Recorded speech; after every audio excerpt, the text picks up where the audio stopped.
Last summer, when this steel firm requested a €1.5 million loan from the bank, it appeared to be a formality.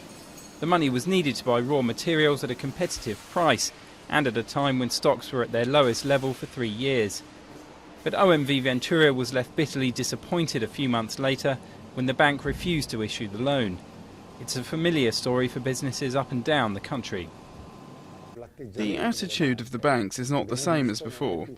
It's no longer about taking risks for them, but limiting them, and even, when it's possible, to share the risks with other banks in order to be less exposed. So it's really a clear sign of worry.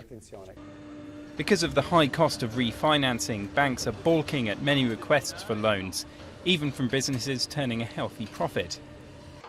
This firm, which makes air conditioning and heating units, has seen its turnover grow by 500% in 3 years. And yet it recently had a loan of €400,000 refused, on the grounds that it didn't have enough guarantors. Our 120 employees get their salary at the end of every month.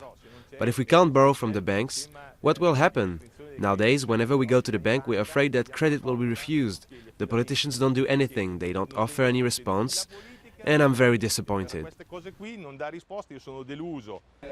Mario Monti, who replaced Silvio Berlusconi as Prime Minister in November, has won plaudits for restoring credibility to the Italian government, but much remains to be done.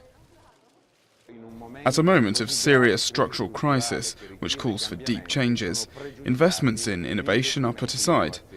I'd say that if the situation does not evolve, there could be serious repercussions for the competitivity of the Italian industrial system. Italy's public debt mountain is in excess of €1,900 billion, or around 120% of GDP, and yet borrowing conditions for the government have eased since Monti took office. For businesses, however, the credit crunch is still very real. According to a study late last year, almost 1 in 4 Italian entrepreneurs have difficulty finding loans, up from 1 in 6 just a few months before.